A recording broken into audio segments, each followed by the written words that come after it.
sort of deliberately so he doesn't like his opponent as well, so he can actually, because he's a nice guy. For all the BM we talk about, he's a nice guy. He's done it! Yes. We're going to find out. He believes so strongly that Danswf is bringing Zoo that he is not banning the Warlock. This is the first Warlock that we are going to see of this tournament. And obviously, the reason that we haven't seen any Warlock so far is because fairly aggressive strategies has been the meta of the tournament. And against a control Warlock, all of these aggressive decks like Rogue, Paladin, and Aggro Druid suffer so heavily. Well, one way or another, the secret is going to come out this series because either Dan wins with it or he loses and gets eliminated from the tournament regardless. If it is control Warlock, Dan should play it on the first game and just go, "You're wrong, mate, and I've outthought you." And if it's Zoo, he should not reveal it until the last possible second. That's my view on that. And the psychology in this one does matter a lot more than usual because these two, you said, are fiery and they have been at it pretty much constantly since last night, but especially the last hour you were casting that last match. These two just haven't stopped. I think Dan's lack of a poker face has been a pretty significant problem in this tournament. Like Darren said, he tried his hardest to contain his energy on stream, but he couldn't. He's also been very vocal about his lineup. He's been going around, I think he's quietly said to most of us casting the event, he has. Yeah, by the way, he's told everyone this is what I'm bringing. So, I mean, let's be honest here. We know he's playing Zoo. And it doesn't, like, there's no point in keeping it a secret anymore. It's being played or he's out. It doesn't matter anymore. Okay. So now skirting over the edge there, but I not queue it up first and give Leroy that confirmation. It's simple as that. Like the information is no longer worth keeping. As long as Leroy can't hear me right now, it's fine. But if Dan queues it up first, it matters. Let's jump straight into the game now. Danswf versus Helloleeroy. And jumping into this first That's a Zoo deck. Yep, it's going to be that Zoo from Dan. He's going with the strategy Neil was not recommending. Yeah, watch Leroy's face after turn one of Flaming. Leroy's going to be doing a little dance on the stage. Remember that Dan yesterday got very excitable when he beat ball control, and Leroy will not hesitate to put that back in his face. So a respectable start to get things going for Dan. Obviously, Corridor Creeper is fantastic in this matchup, where a lot of things are expected to die. Flame Imp is not at its best in this matchup. You really want it against Priest and Druid, obviously, because it applies so much early game pressure. But because of its weakness to backstab, it can be very weak indeed in this matchup. Yeah, you can't mulligan it away because it's good. I've had this discussion with a lot of people some Dream Hacks ago saying, how good is Flame Imp? And they're the same as you. They're like, it's bad, but you can't throw it away. It's good enough. I agree. I definitely agree. Leroy awaiting the moment of truth. Especially because in Zoo, there's actually quite a lot of really bad cards you don't want to find early on, like Gul'dan, even the Crystal Weaver to an extent, and obviously Bone Mares, things like that. Leroy's going to start fist pumping when he sees this card, I'm sure he is. He's thinking, wait a second, is that ever played in Control Warlock? And I think very quickly he'll be realizing he's up against a Zoo, which is a respectable matchup for both sides, I would say. Yeah, he then has to win the game, right? He doesn't just have to make the call that it's not controlled. He has to actually beat the deck, otherwise it's all for nothing. But yeah, don't get me wrong, he's happy that he's facing a Zoo because this hand just does not beat Control Warlock ever. That's also a good point.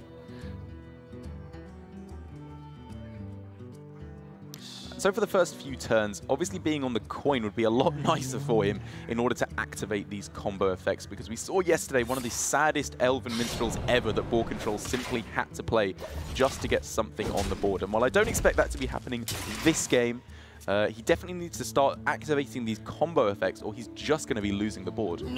A sad minstrel does not sound where you want to be. It's like really depressing somehow. Yeah. He's the guy supposed to cheer us all up. It's like listening to Radiohead. Don't make music like that. Don't do that thing. And so on this turn, pretty awkward for Leroy because the Flame Imp in this instance, actually, usually you'd say Flame Imp is bad because of SI7 Agent. Yes. In this instance, it's really good because of SI7 Agent. He can't just throw it down here, instead having to keep it back, having to keep back the patches even, because obviously without a target, Dark Pact could not activate the SI. And I think I like this from Leroy. He's realizing that this deck is a very reactive deck and therefore needs to be utilizing its removal very well against this Zoo Warlock deck. Yeah, and everything's just not working out particularly well for him. The only activator in his hand is patches. And the key to this for Leroy is how he wants to manage these two chain gangs. If he can buy some time with them at the right time so they don't get too demolished, maybe that gets him into his Vile Spines and his Bone Mares.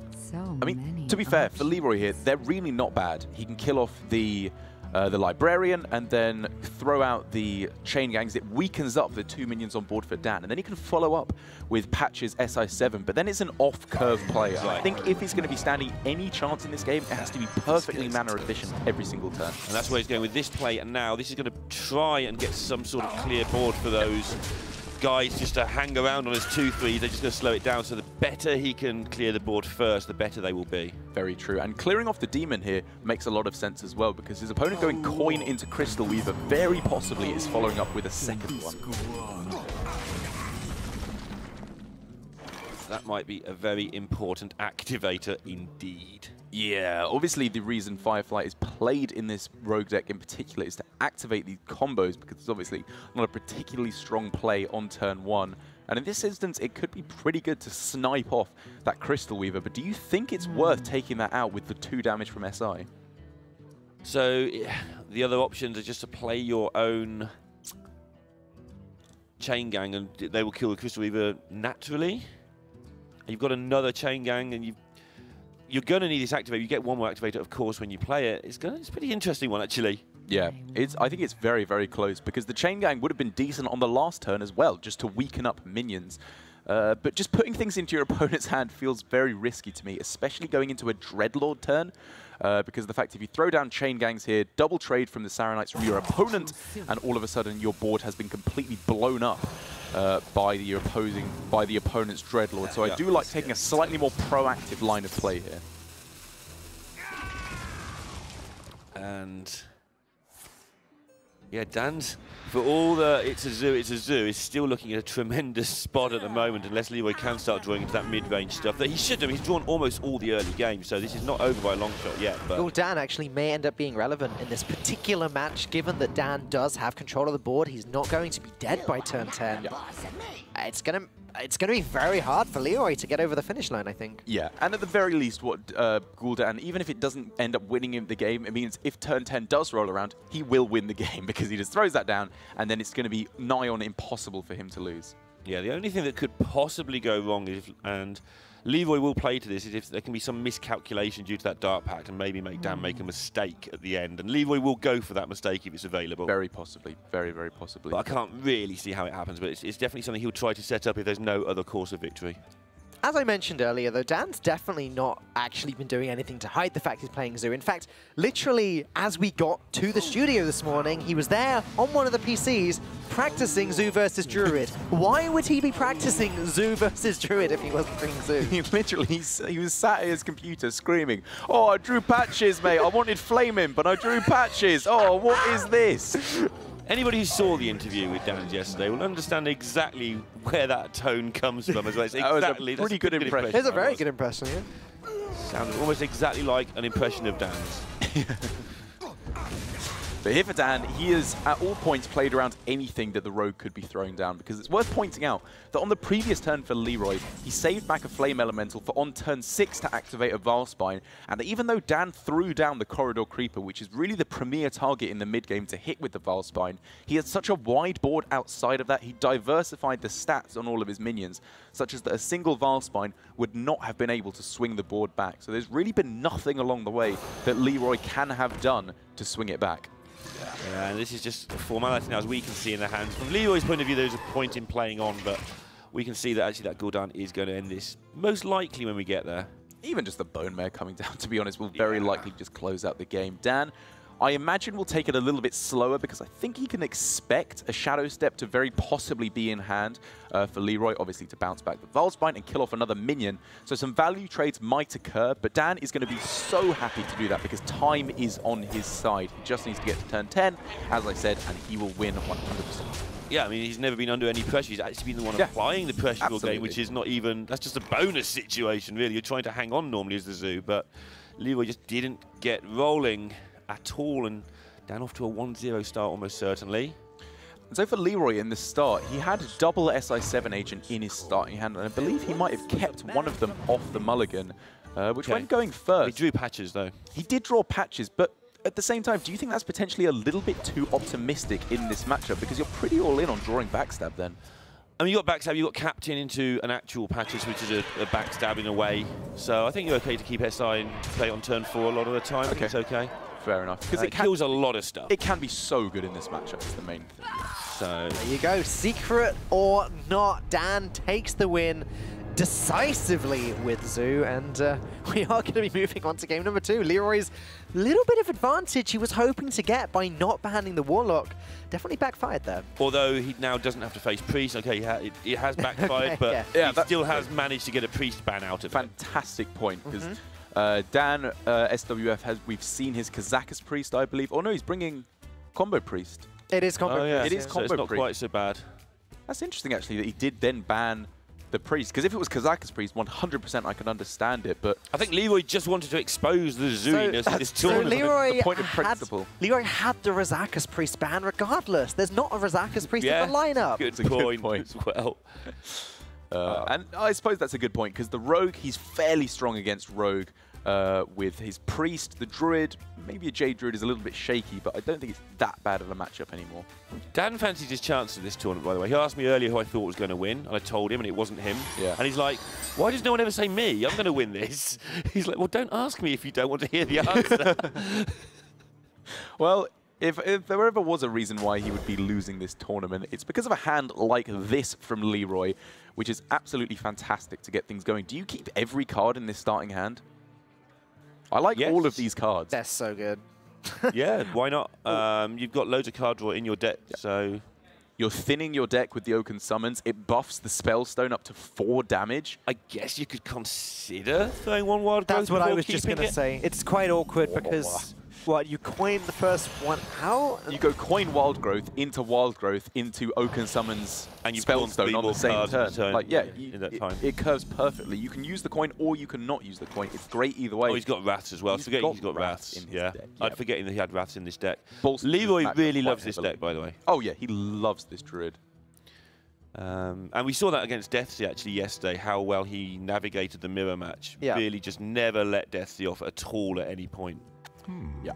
And on this turn, I really like Coin Wild Growth because it allows you so much flexibility in the following turns. Turn 2, you can go either Wild Growth Spellstone or Wrath Spellstone or Hero Power Spellstone or just Wild Growth on its own. And that would allow you turn 5 to go for Oaken Summon Spellstone. There's so much flexibility depending on what answers you're finding yourself needing.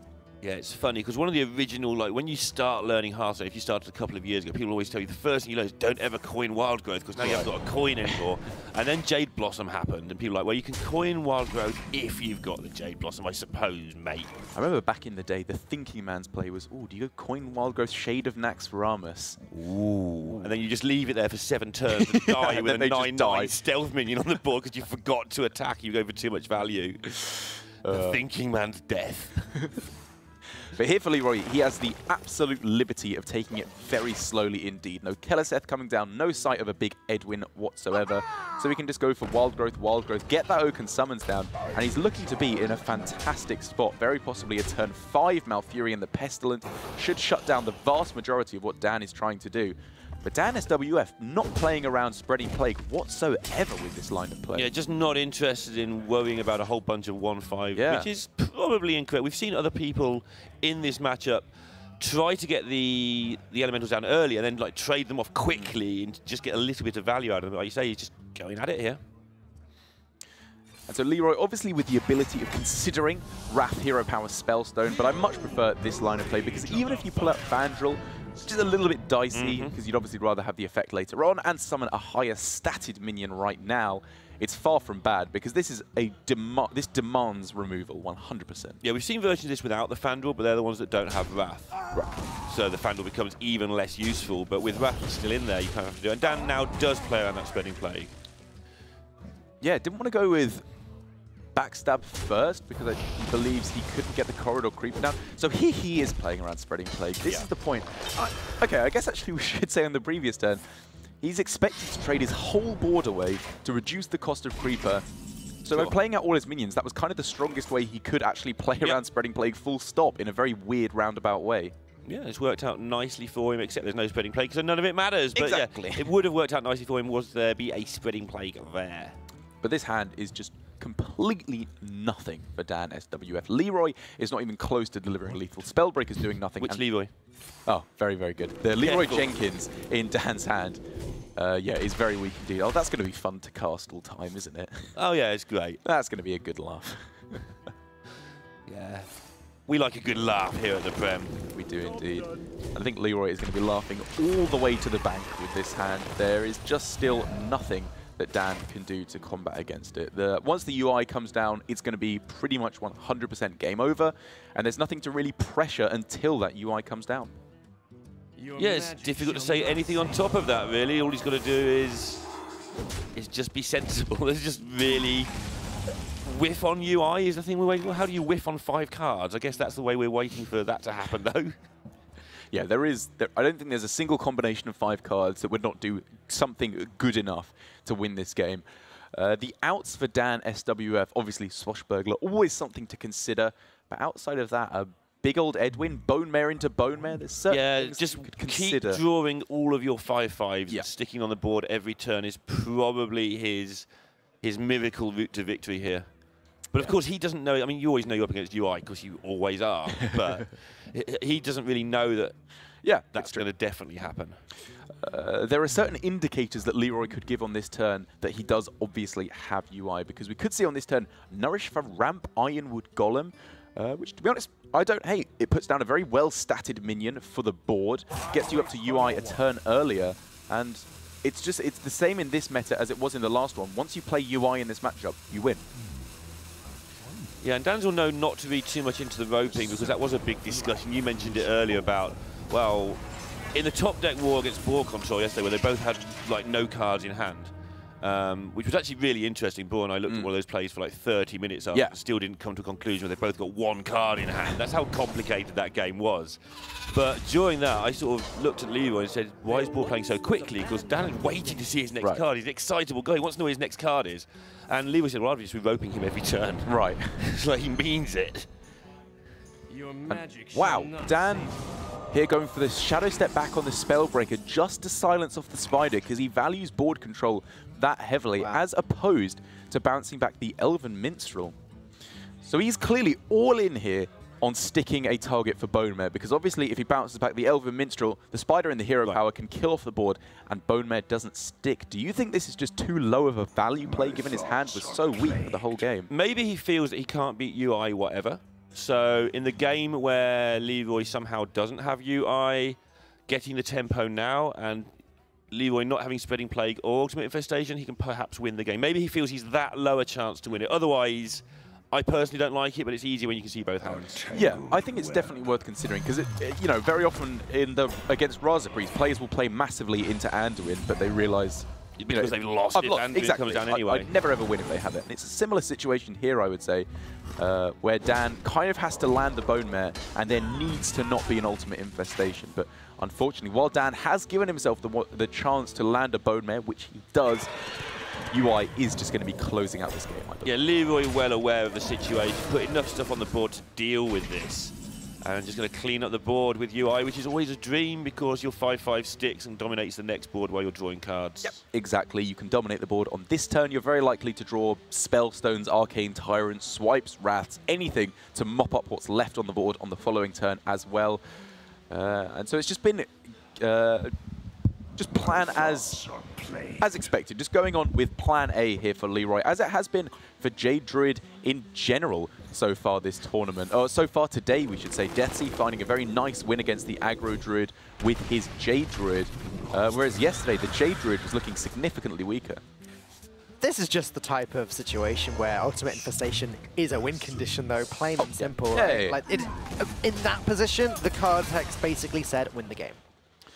Yes, it did indeed. There's really nothing that can be done for Dan. He can clear up the board as best as he can with the Vilespine, but he's still behind on board. Leeroy, I mean, his opponent is above starting health total, so obviously Leeroy Jenkins isn't going to be closing out the game.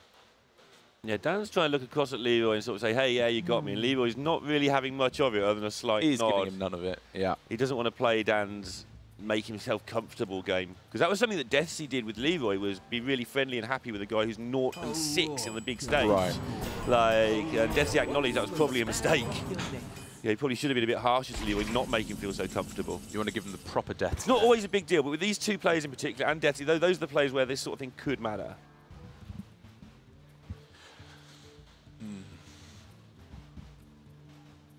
Yeah, I mean, it's just mop-up duty here for Helloleeroy. Yeah. And this is a pretty big win for him, I would say, actually taking the victory with the Jade Druid, because it could have found itself struggling against some of the more aggressive decks from Dan, because with the Priest band from Dan, it's basically just 3 aggro decks, isn't it? Yeah, he's got the Paladin and the Zoo, obviously, so yeah, it's just 3 aggro decks. And Leeroy does have the Rogue, which is kind of king of the aggro, I think, and Priest, which is like king of everything. Yeah. And that's actually the reason that Dan believed that Toast Monster would beat him in the first place. He thought that Toast Monster had a full anti-aggro lineup, and Dan himself obviously has a full aggro lineup. Yeah. With the combo Dragon Priest being the only outlier, but that's still quite an aggressive deck, can be. Yeah, it's still a strong tempo deck the majority of the time. And as you said, Toast Monster's strategy of putting Golakka Crawlers and Eviscerates in his Rogue has just made, it was such a good tech decision for this tournament. It's just put him in such a strong matchup against the vast majority of the aggro decks. Yeah, Leeroy's Priest has been pretty interesting, I think, as well. He's going to get to show us more of that. I don't think we've seen every single card, but he was talking to me about it earlier, and it is an interesting build. Really?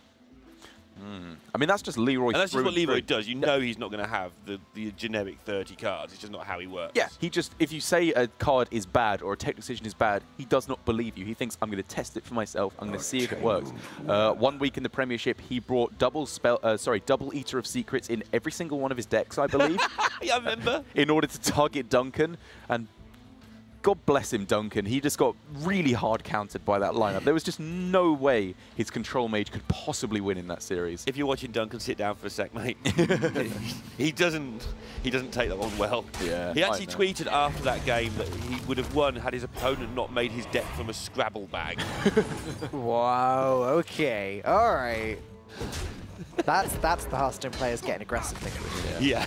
I mean, I can hardly joke. My name is made out of Scrabble letters thrown on the floor. It really is Darnok, whatever it is. Darnok. And Dan just playing for the best shot he's got. He can make a big Edwin on this turn, but he is obviously not going to be getting the job done still, because Helloleeroy has the ability to throw down rats, hero powers, whatever other stuff, and eventually he has to start drawing more of his Jade cards. Leeroy actually looking for the first time maybe ever in the Premiership like he belongs on the stage. Yeah. Like he was 0-6 going into this. We made a big thing out of that. Yesterday he won that first match. Then he got a bit nervous because he's now won one. But today he actually looks fine. His head is on screen. It's not in his hands. That's I mean, a good point. I'm not even joking. That's genuinely a huge difference from when he played previously. Yeah, he looks like he is the actually belong. I mean, we know he belongs here. His Premiership record in the qualifying stage is 16 wins, 6 losses over the 4 seasons. It's incredible. And then he gets to this stage and cracks up. But he's looking totally like he belongs here. Even against Ben yesterday, he didn't look like he belonged. There was that Priest match where Ben had lost. Lost the day. Yeah, he's just going to lose the game, and Leeroy just did his absolute best to throw it and just couldn't. And I think as a person, this is definitely what we should expect from Helloleeroy. He's a very confident guy, very comfortable in his own skin. And so it doesn't make sense for him to crumble under pressure. And so I think, to an extent, he was never that nervous on stage. But now it's just much more comfortable because, as all these players say as they come up to the casting desk, it's a big deal being on that stage. It affects your nerves. Psychology degree. He should be able to work out how not to be crack up on things. And this is definitely how you do it. You get the perfect ramp into Ultimate Infestation, as any psychologist worth their salt will tell you. You go to the psychiatrist, it's like, oh God, I've got a problem, I crack up on stage. He says, me too, mate. So that's not very encouraging. And so for the remaining decks from Helloleeroy, he has access to his Highlander Priest and his Rogue as the 2 remaining decks that he has to get a win with. And to be honest, I like his chances with both of those decks, if I'm honest. They're not particularly, or the Rogue, I should say, is not teched particularly interestingly as far as I remember. Right. But in general, it's just pretty strong against the aggressive decks from Dan. And I think a lot of the players yesterday would have said from Danswf, his Rogue play was not actually on point. It was a little bit shaky in some of these more tempo-oriented matchups. Yeah, it's the finer points that Dan seems to struggle with a little bit. He obviously gets a lot of practice of Hearthstone in, but learning 4-decks, wasn't even sure of his lineup a few days ago, so learning to play 4-decks incredibly nuanced going into that is a difficult thing to do. Yeah, and technical play has been the downfall of Danswf because he said, I was practicing a lineup for 3 weeks with my teammate before in the last couple of days he just changed his whole lineup and went to something else entirely, which is why he's perhaps not as practiced with these decks as he should be. Yeah, I would always see somebody play rather see somebody play a slightly worse lineup and be really comfortable with it than play the absolute best lineup terribly. Yeah. He's not playing it terribly, but the contrast is you should play the things you are comfortable with, if at all possible. I agree. So just looking for lethal here, branching paths for buff for plus attack, I think has to deliver it because you'll have a 7 and a 6, which, yeah, with the hero power will just close out the game. So Leroy finally able to close out a game that has been over for about 10 minutes at this point. And we're going to see if his 2 fairly strong anti-aggro decks can get the job done against Dan's 2 fairly strong aggro decks.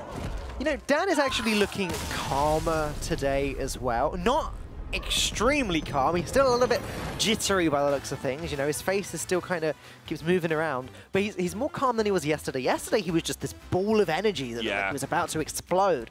But today, it looks like maybe even having Leroy as his opponent being so calm has calmed him down as well. That's possible indeed. He's not been very calm downstairs.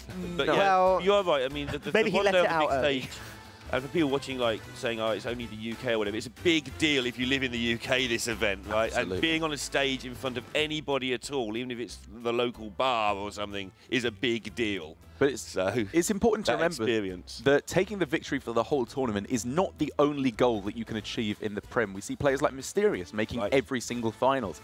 And for Danswf, I think just beating ball control yesterday will be enough for him to go home happy no matter what. Yeah, I mean, it is the start of the HCT season. Players are starting to get into position to, you know, most of these players are on teams. Ball control's not. Somebody sign him. But they're looking to get bigger and better deals and do bigger and better things. And this is a good stepping stone towards getting, you know, into some of those HCT events and getting some proper points accumulated as well. And so for Leroy here, pretty strong starting hand, even with just the backstab.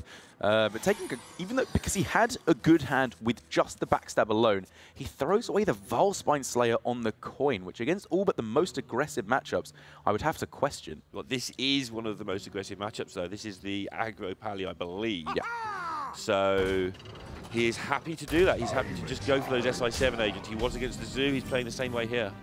Backstab, SI7 agent, Corridor Creeper. What else would Leroy need? Yeah, this is fantastic for Leroy. Not even potentially falling into the pitfall of playing a captain or a swashbuckler. Obviously, the only pirate he wants to draw at this point would be the deckhand, because he can just play it and trade everything away immediately, which would actually be a pretty strong draw at this point to reduce the cost of Corridor Creeper as well.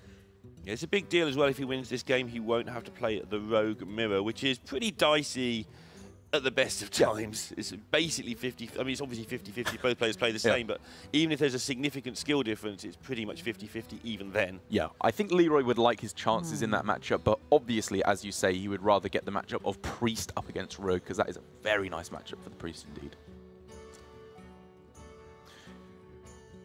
And so, do you think it's worth considering Coin Dagger in this instance to really shut down everything that's happening from the Paladin early on, because you do still have the activator of backstab into SI7. Yeah, that's what he's considering, is working out how his Corridor Creeper fits in with his plan.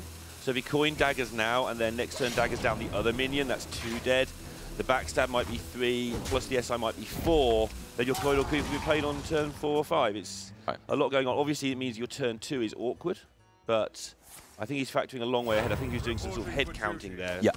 That was the Corridor Creeper coming down in cost. So I think it's Corridor Creeper was what he was considering, and it was also Righteous Protector, because given the way it's worked out, this coin play has worked out not too well, I would say, actually. Just having to dagger up again. You say having to, he's getting 4 kills on 1 health minions. That's a very good point. And you are, what this has allowed him is it's a quicker response to what Danswf is doing, because he is weak to a super quick vomit onto the board of a whole bunch of 1-1s. And in this instance, he's not weak to that at all, really. Yeah, this is the payoff. Now he's killed 3 things with his dagger, and he's going to be able to do the backstab SI if he wants to, like all in one go. Yeah. He may not even want to. He may want to go a bit more slowly with the patches play here and activate the patches before he draws it, and also to get some good stuff on the board. So there's a few options here. It's obviously Dagger, Backstab, SI. It's Dagger, Backstab, Corridor Creeper. I think is very much worth considering in this instance. But the last option, which I think is what he would go for if he did not have if he didn't have perfect information, which obviously he doesn't, which is to summon out the captain, and it is going to be a very, very weak play indeed on this turn because the Galactic Crawler can come down. The Corridor Creeper can also come down. This is the perfect tempo swing that Danswf needed. It is, but the turn coming back at him over the next two turns are going to be absolutely insane as well. And Dan throwing out a little bit of BM there, but it might not be. It might be a little bit premature. And Leroy didn't flinch, by the way. He would normally react to that. Valspine Slayer, obviously an incredibly strong tool. Can't play it this turn, but next turn he will have the backstab to combo it with. This turn's a little awkward though. Does he just play Corridor Creeper and SI7 agent? I think he's. Oh, I think he's got to throw down the backstab here. He might go with backstab SI. I mean, he can even consider backstab SI, shadow step SI, and keep back the Corridor Creeper as an activator for Vilespine, and then have the 5/5 against nothing. There's a lot of choices here in terms of how much you want to clear up to free the way up for your 5/5. I feel as though playing the Corridor Creeper this turn has to be better than playing the backstab this turn, because the earlier you develop a 5/5, that's just better tempo, right? It is, but if it's up against another 5/5, that might be his line of thinking. It offers the trade. Then he's offering the trade where he might be able to dominate the board. So there's a lot going on here, and all of these things are, this is why he's taking so long, they're all in the air. All of these things are sensible options. Yeah, I think keeping back the Corridor Creeper will probably be the way that this turn goes.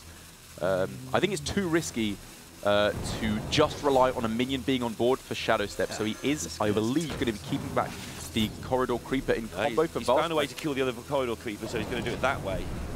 He's just going all out on the board here. Instead of picking off the little guys, he's picking off the Corridor Creeper. Yeah. So his Corridor Creeper is challenging two minions at once, basically. I like this a lot. He's got the better board now, right? Like, he has just about gained board control from Dan. It's all about to go horribly wrong when this call to arms comes down. Or actually, Direwolf Alpha ends up being even better here, allowing for these trades to be made. Well, what he gave up by doing it this way is the ability to play that Vilespine this turn. If you kept the 0-mana Corridor Creeper back, he'd have had a bad turn going into a good one. Yeah, that's a big deal, because imagine if he just killed off the Crab instead of the Creeper, and now on this turn he's taken a little bit more damage, but he goes Corridor Creeper Vilespine. He's just dominating the board all of a sudden. All in all, life would have been a lot better for Leroy last turn if he had 5 mana. Yeah, I can agree with that most certainly. Oh, but this is so rough in giving that perfect trade of the Argent Squire taking out the SI7 agent, and with the pickup of Tarim on the following turn as well. I mean, got the trade. Deckhand's got charge. Oh. Is everybody still convinced this is rogue favoured? I don't think the general consensus is that it is necessarily that rogue favoured. I think against the Murloc Paladin, Murloc it's more so. Yeah, I'll fight that one. But this one, I feel that the Pally is possibly even favoured the way it pans out a lot of the time. The argument is it's rogue is one of the better counters, but that doesn't necessarily mean that it's rogue favoured. I mean, what was it this game? It was it was a pretty perfect start for Dan. He obviously, I think he hero powered on turn 2, which was kind of weak, but the Galactic Crawler coming down did you see that? Destroy everything that Leroy was trying to do. Yeah, Dan's starting to sing and dance already. Dan just looked straight at Leroy and smiled at him. It looks like Leroy's just trying to not let it get to him at all. He's just trying to ignore him entirely. But like for a moment there, Dan was sort of like dancing around his monitor, like, look at me, Leroy, look at me, look at me. Yeah. Yeah, Leroy, I don't know if they're going to be shown, so I'm not going to say what was in it, but they both gave an interview earlier downstairs. Okay. And Leroy was talking about Dan, and Dan said afterwards, like, oh, you know, what did you say then? What did you say? Leroy said, you heard what I said. You sat behind me while I was giving the interview. Like, these guys have really been going at it down there. Very unfortunate loss there for Helloleeroy. Going to have to be taking the Rogue Mirror if he wants to take this, as well as the Kazakus Priest. But the Kazakus Priest against the Rogue is a very, very nice way to get things going for Helloleeroy if he wants to take that. And then in the Rogue Mirror, I think he would definitely favour himself there. But as ever, when you're 2-1 down, you are never favoured to take the series. Yeah, very much so. You have to be over 70% in each match to be even level. Which is insane, because it feels like, oh, 70%, I've got to be the favourite. Get better. I mean, basically, so few matchups are over 70%. Exactly, especially in the current meta. I mean, you're talking even Mage versus Priest, I don't think is over 70% like Quest Mage. Right, okay. It's around 70 maybe. I think. What, in Quest Mage's favour? Yeah. Really? Yeah. Against Kazakus Priest? Yeah. I think a lot of players would like their shots as Kazakus Priest versus Quest Mage. It's definitely got better, so. Yeah. I think some people would even call it favoured for Kazakus. Really? So definitely not 70% then. Yeah, then, you're saying that, then definitely not 70%. But in real terms, in the history of Hearthstone, there have not been many top-tier 70% matchups. Yeah, it's just the old freeze mage control Pretty much just thing, that one, right? That just doesn't happen anymore. But as we move into game number 4, this is a big deal, guys. Loser of this series will be eliminated from the tournament. Winning his top 4, that's a lot of money. And what a starting hand to get things going for Dan, to give him a shot at that prize money. Okay. But very respectable hand for Leroy as well, actually. He's got the answer for Edwin, and he's got the Kazakus and the Dragonfire Potion, which allows him to deal with an early wave of minions that could come down for Dan, and also to deal with the Corridor Creeper, obviously in combination with the Dragonfire Potion. Yeah, he's got a good-looking start, but Kazakus is just always a massive deal in this match because it's so versatile. Even if you miss, you don't necessarily miss badly. You usually do something with it, unless you're Crane, who notoriously just rolls terribly every single time. Somehow every single time, yeah. And here, just going for the big Edwin on turn 2. This seems like a good play. Obviously, you're going into death fairly strongly, but you've got great follow-up no matter what. You can just go 1-drop hero power, and if anything else dies on the same turn, you can even follow up with a Corridor Creeper. This is a weird matchup. Because of the way that Rogue functions as an aggro deck in the matchup, the Priest can afford to waste cards, but because Rogue has that sting in its tail with a Leroy, it can't afford to waste too many. It always has to have a little bit of health left over, the Priest. It does have to find a way to win sometimes quicker than you'd expect. Oh, like against Druid, you just kill everything you've won. Absolutely. Leroy is just far and away the best card in the later stages of the game against Priest because they have basically no taunts in the deck. So it is always going to be connecting face. Whether or not it can kill them is another question entirely. Yeah, it means they can't use their health as a resource as much as they can against aggro Druid or against aggro Paladin. Good point. Now here with Patches already having been pulled from the deck, it is far from the strongest turn for Dan, but he can set up for a very powerful turn over the next few turns, obviously trying to go something like Captain Deckhand, maybe with a Creeper as well if enough stuff is committed to the board from Helloleeroy. Yep, Leroy not messing around with that powered shield. He can use that later. He's going to go for the 5, try and clear everything up, draw some cards. Yeah, draw. That's what he gets. There you go. I mean, the perfect potion, either with summoning a 5/5 or drawing 2 cards, both amazing, obviously, to clear up the vast majority of what Dan can play over the next few turns. However, Corridor Creeper can come down on this turn with the triple trade with the dagger, and then it could be something like Captain Southsea Deckhand as well. This guy's toast. Yeah, Dan's not scared to put minions out. We've seen over and over again in these games. This interests me that he doesn't go for Corridor Creeper on this turn, actually. Because it's not weak to Dragonfire Potion quite yet. Yeah. Obviously, 5 damage AoE, 5 damage and 4 damage AoE could have been taken, but that's, you know, you've gotten rid of the Kazakus Potion. Yeah, that's a very specific potion very specific thing to occur, that's right. I mean, it's the one you look for, to be fair. But like you say, just dump it on there and get on with it. Rogue has to take chances to win this matchup. It can win this matchup, but it does have to at least, at some point, say, I don't think you have X card in your hand, I'm going to not play around it. That's right, because from this point on, Creeper is weak to Dragonfire, it's weak to Anduin, sorry, it's weak to Psychic Scream, it's weak to Death. There's a whole bunch of stuff that can just pick it off immediately. And if he'd done it while he already had a very diverse board, that could have been the opportunity he needed to sneak it in. So now, Leroy doing the thing that all good Priest players do, is using his minions as removal, not messing around with the Priest of the Feast as a reload for his health later, much as you'd like to. It's definitely a good thing against Rogue to have that extra health gain on turn 8 and turn 9 if you haven't got the combo down. But now he's just killing off a load of stuff with his Priest of the Feast. Done good work. Yeah, the Power Tentacles, though, putting in a surprising amount of work here, as both minions are invulnerable to the Kazakus Potion, and the SI doesn't even die to the Dragonfire Potion. Yeah, that's going to irritate Leroy a lot. I think he's going to do more than irritate him. I think it's going to smack him in the face for 10 each turn. I don't think it is. I think he might end up Dragonfiring anyway. Okay. And that sets up the Kazakus potion for the turn after, and also says, Dan can play Scalebane if it's in his deck, which he might not even be. I can't remember, if I'm honest. I think probably. It probably is. That's about the only thing, but even that then gets hurt. And does Leroy have any sensible other options anyway? Yeah, I think the other great consideration of that play is it is clear into clear the 2 turns before Bone Mare. So he clears most of the stuff this turn, hopefully everything else on the following turn, and because of that, that means that Bone Mare will not have a target to hit, and in the end he does go for that Dragonfire potion. It's really awkward that he has to play the big clear first and then the small clear next turn, because it opens up the way for Dan to now play a 5-5, like the Scalebane you were referring to before, and he can't clear that up. Yeah. Yeah, I think he probably would have seriously considered doing it the other way around. But with the chance it's a Scalebane, there's no point. Yeah. If he knows it's this 5-5, he would have done it the other way around, drawn the cards, tried to get into this, but... Scalebane is an annoying card for Priest. Where's that Dragon Slayer card that nobody plays? There is there? I don't even know. Yeah, 3 mana. 3 mana, 4/3. Deal 6 much damage to a dragon. Of course, I remember it well.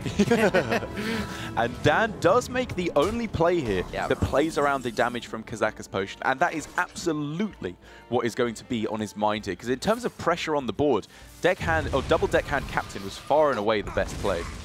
But Holy Smite picked up can be used to finish off the Herald Village. Absolutely, absolutely. With Bone Mare available on the following turn, you just need to make sure you're clearing everything off here. Yeah, the Pyromancer still has 2 useful spells to work with it, so it doesn't have to mess around with saving it for that. Yeah, and it's not one of those matchups where it's needed as a win condition for extra damage either. Yeah, exactly. Yeah, once Velen sticks, the game is over in your favor anyway. So very high value plays here from Dan, clearly thinking he's got the ability to take this into the later stages of the game and outvalue the Priest. Because of the fact that we haven't seen Raza or Anduin yet, I think that's a decent assumption to be making. Oh, Leroy's going to milk this one, because Dan, when he played Galaka Crawler earlier, did it instantly and started waving Leroy's face. Leroy's just taking his time over this. Not as much time as I expected. I thought he might actually go the whole way with it, I must admit. This is super serious Leroy we've got on our hands. I know, now. really serious, not even messing around with his opponent. Well, it was just funny given what he was saying to us during the casting yesterday about how if he were against Dan, this is what he would do. It's just a little bit surprising to see him not doing this. He doesn't like to be predictable, I guess. No, this is just like, this is kind of scary. This is when your dad goes from being grumpy to just being silent. And all of a sudden, you know it's just got real. He's not angry. He's disappointed. Exactly. Like, Leroy is just... Be quiet and cast, please, Derek. Oh, no. Sorry, Dad. Put your belt back on, Dad. Okay, so Leroy just working out now if he can... Well, if he can go for Gadgetzan. Is he allowed to go Gadgetzan Circle when he's just drawn the Organized Soul Priest? Clearly he thinks it's not worth it, and I 100% agree with him because of the fact a whole bunch of minions have just been drawn, so the chances of there being a Volspine Slayer to kill off the Gadgetzan Auctioneer is very high. And also of there just being a big vomit of minions onto the board here that you really want to clear off with that Organized Circle combo is also very likely indeed. Yeah, a minute ago he was looking at using that Gadgetzan for all the card draws. He used the Pyro. Now he's just used the Pyro as bait, basically. Yeah, he's got the board clear he needs. Circle is just going to never be better with the Pyromancer than it is with the Soul Priest. The difficulty for Leroy in this, apart from the fact he hasn't drawn any of his key cards, is he's got to work out how to get something out of Gadgetzan. If he doesn't get anything out of this Gadgetzan, he could still lose this game. Yeah. And obviously there are easy ways to use the Gadgetzan, but then you don't get what you want out of the rest of your deck. So I want to see how he unlocks this puzzle of how I'm going to draw a lot of cards and still clear boards. That's a good point, actually, because even though he's got the board clear of Soul Priest with Circle, having a clear board is actually something he can't expect for a good long while, because Dan will have refill every single turn. So maybe even though he had the Soul Priest, he should have considered Auctioneer just to stick something on the board. But I think he was so likely expecting there to be a Volspine Slayer, and he just didn't want to give his opponent that good target.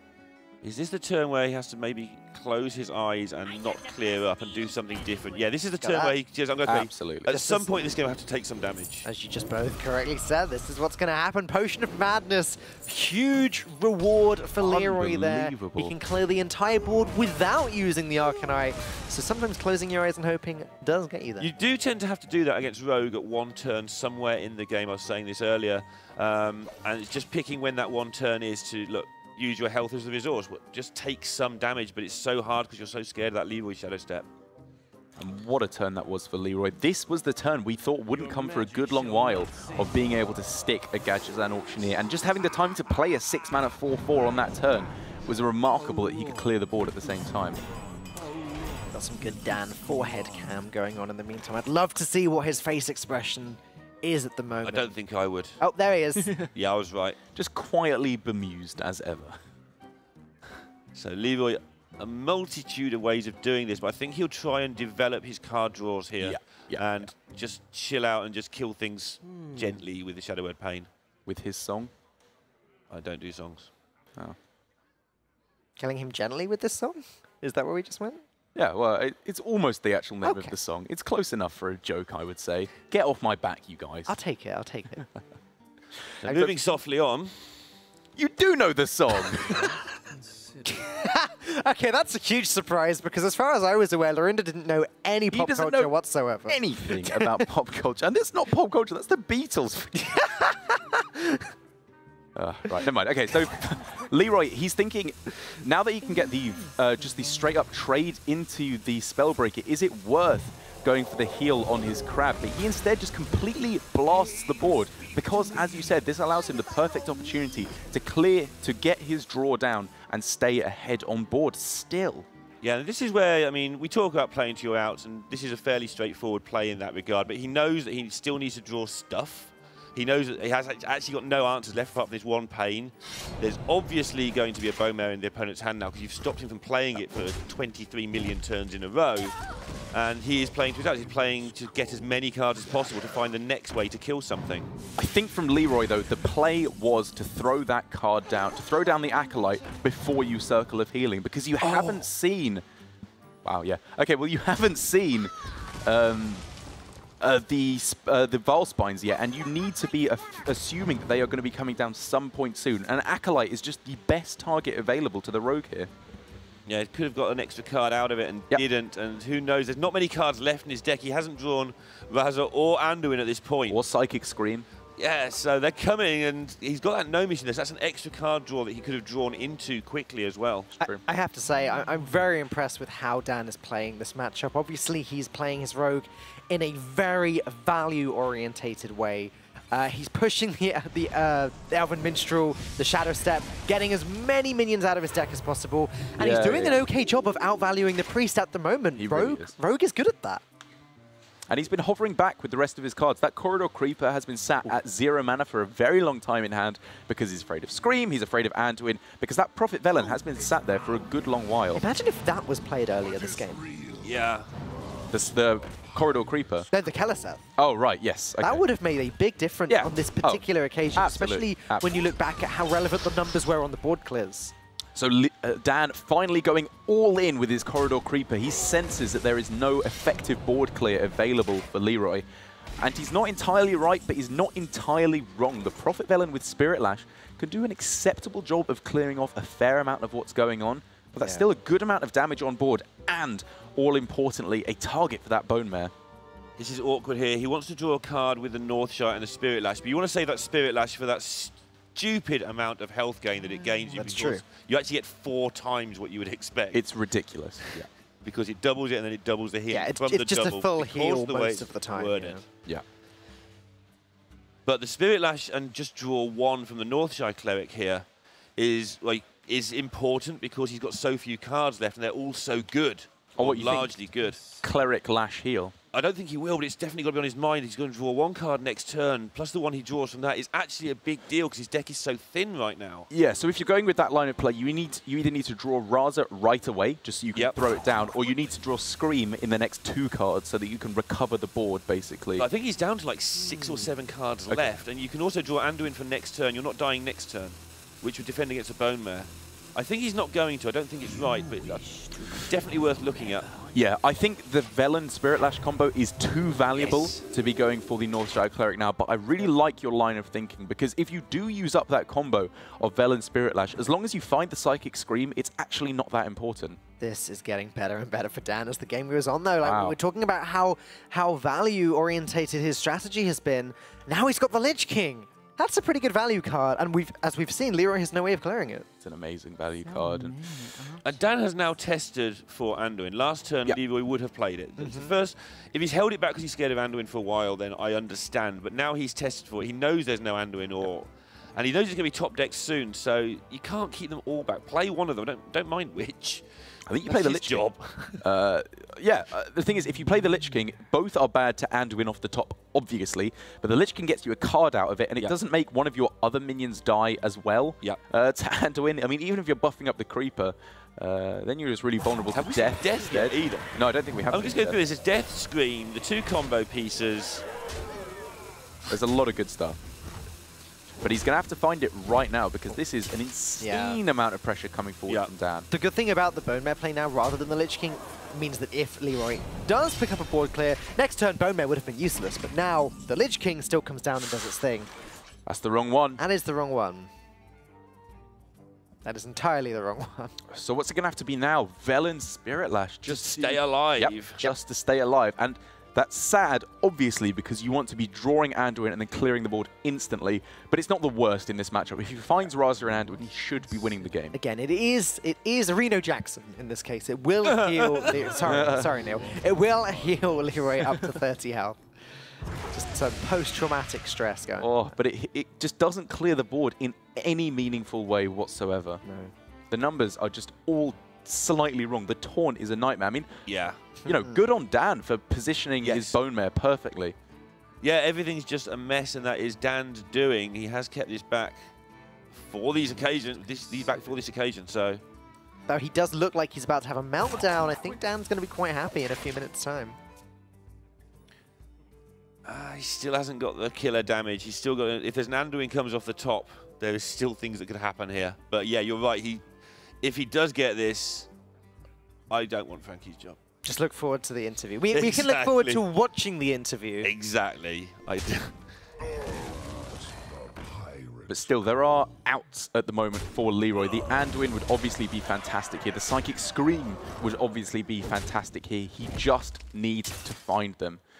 He has an extra draw for Scream, it's worth pointing out, with Cleric heal on one of his opposing minions. Shadow Visions can also find Surely, it. there's hardly any cards left in his deck. That's the one.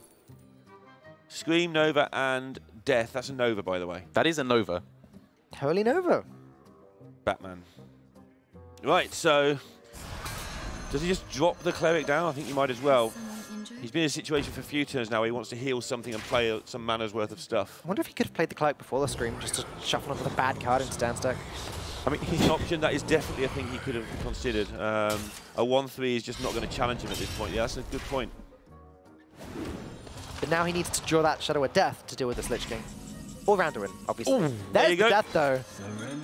What an insane draw, because that not only takes the Lich King out of the picture, it denies the potential for Bone Mare as well. Absolutely ridiculous, as Leroy well and truly breaks down. Dan waves at the crowd because there's a large ooh, which I suspect was so loud he could either hear. Oh, and it flips back the other way with the Valspine Slayer. The Valspine Slayer takes it out. Death Grip stole nothing from the deck. There are literally no more minions in Leroy's deck. Okay. Holy Nova cannot draw him a card. Because he can heal his opponent's minion afterwards. He can Nova and then heal the Valspine. Oh, yeah. Yeah, I think he's not going to do that. I'd have done that. You think he would have done that, really? What else is it going to ever be useful on? He's played Kellerset. Everything's out of range. Yeah. I actually agree with you there. It's just an extra ping with Anduin after you find that, though, and he's running low on cards. He is going to have to find it soon. Well, so Holy Nova, find it then. Anduin, which Dan is now playing around. Actually, Anduin is the final card. Yeah, so he needs to keep the Holy Nova. I was wrong. He needs to keep the Nova just for the 2 damage on It's the even going to have enough damage to win the game now. No, he's not. But can he? Will just a ping every turn close out the game? If Dan draws nothing, can he Scream here? Like, does he have to Scream He has to save the Scream for this thing that looks...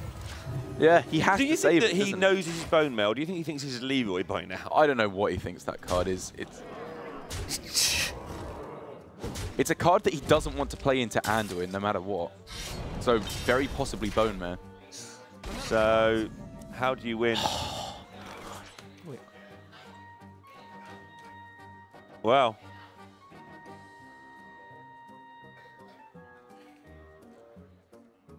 What was he to do? I mean, what can he do now? He can't afford to take another 8 because that will bring him down to dying from fatigue damage in a couple of turns. You know, he can't Psychic Scream because he needs the reactivation of the hero power. I knew he was low on cards. I hadn't realised until last turn he was down to his last cards. I mean, when you're up against a Rogue and Psychic Scream and Anduin are the bottom 2 cards in your deck. And Raza was bottom 6. This just could not have been worse for Leroy. Holy Nova's in his deck for this deck. Yeah, and that's true. That's also in the bottom 6. It was looking so good at the start. He got Dragonfire, he got Kazakus, he just got a whole bunch of clear to get rid of anything that Dan was doing. But Shadow Reaper in the deck, his win condition was just non-existent. Do you think that Dan, if he goes through this lower bracket today and wins this tournament with 2 wins in the final, is actually going to survive? Because each win that he puts together, he just seems to be more and more... It's true. Raven messaged us yesterday after watching Dan's winning interview and said, what? I thought he'd just won the finals. I thought I'd missed a bunch of the tournament, the way he was acting. How's he going to be after this one? Especially as there has been so much going on between these two downstairs. So now the Scream obviously shuffles back into the deck. It's just pure maths at this point, and my maths 100% is not quick enough in order to figure out if Leroy can win this game. The Holy Nova just denies a turn of fatigue, and it's an extra 2 damage. Can he actually still win? Turn of fatigue might be enough. I think he can win if Dan's Picards are both backstabs. Okay. One of them's actually going to pressure the board, isn't it? Yeah. I mean, even just the Bone Marrow. Okay, well, yeah. The Bone Marrow on its own would have done it. Maybe if he had absolutely nothing at this point, it might have been possible. But Leroy obviously cannot afford to clear the board. He can't kill his opponent on this turn. That is over. Leroy is going home, and Dan advances on in the loser's bracket. So, one more win away. One win closer, I mean, to getting there. Okay, that wasn't quite caught on camera. I'm not going to repeat what just happened. Sorry, guys.